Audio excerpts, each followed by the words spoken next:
ભાજપની 2024 માટેની યાદી બહાર પડી છે। આ યાદીની અંદર દમણ દીવના સાંસદ જેમને રિપીટ કરવામાં આવ્યા છે લાલુભાઈ પટેલ, ચોથી વાર પણ તેમની ઉમેદવારી માટેનું નામનું જાહેરાત થઈ છે। આજે એ નામની જાહેરાત થયા બાદ તેમના ઘરે એક ઉત્સાહનો માહોલ છે। આપણી સાથે લાલુભાઈ સાથે છે, જોડાયા છે।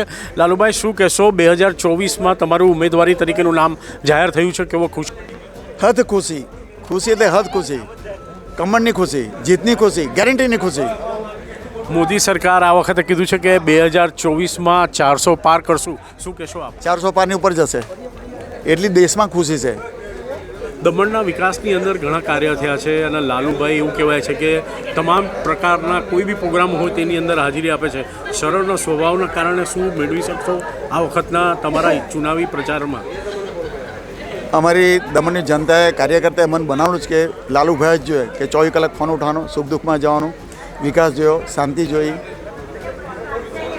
ભણતર ગણતર જોયું, medical college, engineering college, degree college, nursing college, law college જે સ્ટેટને મળે અમારા અહીંયાના પ્રશાસક શ્રી ભોલભાઈ પટેલ ખૂબ કામ કરે ક્વોલિટી સાથે, અમને વિશ્વાસમાં લઈને અને ગેરંટી સાથે કામ કરે અને ગેરંટીની ટિકિટ મળી છે।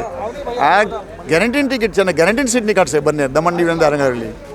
ચોથી વારના નામ માટેની જે ઘોષણા અત્યારથી હાલ કરવામાં આવી છે, જેની ખુશીની અંદર લાલુભાઈ એવું કીધું છે કે ગેરંટીની સાથે અમે આગળ આ જીત મેળવશું। પણ બીજા એવા કયા મુદ્દા થશે કે જેને લઈને તમે આગળ વધશો? શું બીજા કેવા મુદ્દા લેશે જેને લઈને આપ આગળ વધશો આ વખતના ચૂંટણી? મુદ્દા તો જે ભણેલે ગળાને નોકરી મળવું જોઈએ, નાના મોટા કામ છે બાકી નહીં થઈ જવું જોઈએ, શાંતિ હોવી જોઈએ, ભણતર અને ગણતર હોવું જોઈએ, જે નાના મોટા સમસ્યા હોય દરેક ફિશરમેનની સમસ્યા ગઈકાલે દીવમાં હતા એ બધા ડીઝલનું વેટ મેન હતું એ નીકળી ગયું, ડ્રેસિંગ જે બધું મોટું કામ કાલે 15,000 લોકોની જનસંખ્યા હતી વણાકબારામાં દીવમાં। અમે ક્યાં હતા, આદરણીય પરસોત્તમભાઈ રૂપાલા મંત્રી આવેલા, આપણા પ્રશાસક શ્રી ભોલભાઈ પટેલ હતા, અમે હતા। इस बार 400 पार का नारा हो गया। वहाँ जवाबदारी ली थी, एक एक घर जवाबदारी ली कि मोदी तो मुकमिन है।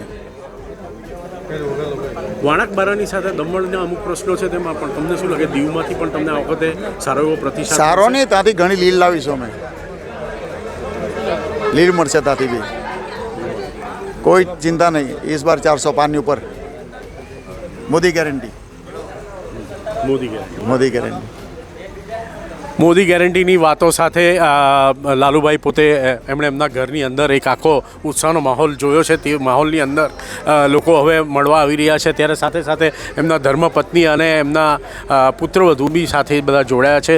શું કહેશો કે આ વખતની જે ચોથી ટર્મની ટિકિટમાં પણ દાવેદારી મેળવી છે લાલુભાઈએ, તમારું શું કહેવું છે? પરિવાર તરફથી કેવો સપોર્ટ છે? જોકે આમ તો સપોર્ટ તો છે જ તમારો, પરંતુ શું કહેશો એ બાબતમાં? અમે પરિવારે તો એને 3 વાર તો સપોર્ટ કરીને આ 3 વાર તો આપી જ છે।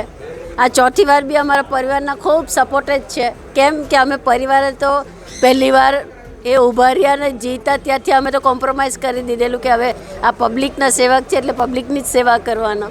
ને પાર્ટીએ એના પર મોટો વિશ્વાસ રાખેલો કે લાલુભાઈ, જો અત્યારે લાલુભાઈને ટિકિટ આપશું તો સીટ તો અમારી લાલુભાઈ જ કાઢશે। પાર્ટીને આ વિશ્વાસ હતો ને દમણ દીવની જનતાને વિશ્વાસ હતો। આજે સવારથી દમણ દીવની જનતા ફોન પર ફોન કે મેડમ શું થવાનું?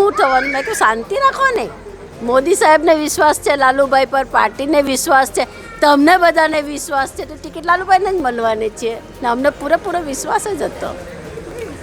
ચોક્કસ વિશ્વાસ હતો ત્યારે લાલુભાઈ પોતે ટિકિટ મેળવી શક્યા હતા અને સરળ સ્વભાવ સાથે 2 દિવસ પહેલાં પણ એમના એક અલગ પ્રકારના વિરોધો બહાર પડ્યા હતા વિરોધ પાર્ટી દ્વારા, પરંતુ આ વિરોધ પાર્ટી કે કોઈ સફળ ન ગયું અને આખિરકાર ભાજપની પહેલી યાદીની અંદર સરળ સ્વભાવ અને લોકપ્રિયતા ચાહના સાથે લાલુભાઈને ટિકિટ જાહેર કરી છે। જે ટિકિટની જાહેરાતની સાથે સાથે એમના ધર્મપત્નીએ પણ કહ્યું કે એમનો જે સ્વભાવ છે અને લોકોની ચાહના હતી તે મુજબ દમણ દીવના લોકોએ એમને પહેલેથી જ નક્કી કરી અને સાંસદ માટેની નામની ઘોષણા ઉપર મોહર મારી છે। આ મોહરને તેઓ પોતે વિજેતા બનવાના વિશ્વાસ સાથે એ લોકોનો આગળ વધશે અને 400 પાર મોદી સરકારના નારાના સહભાગી થવા માટે એ લોકોને પણ સાથ આપશે એવું કહ્યું હતું છે।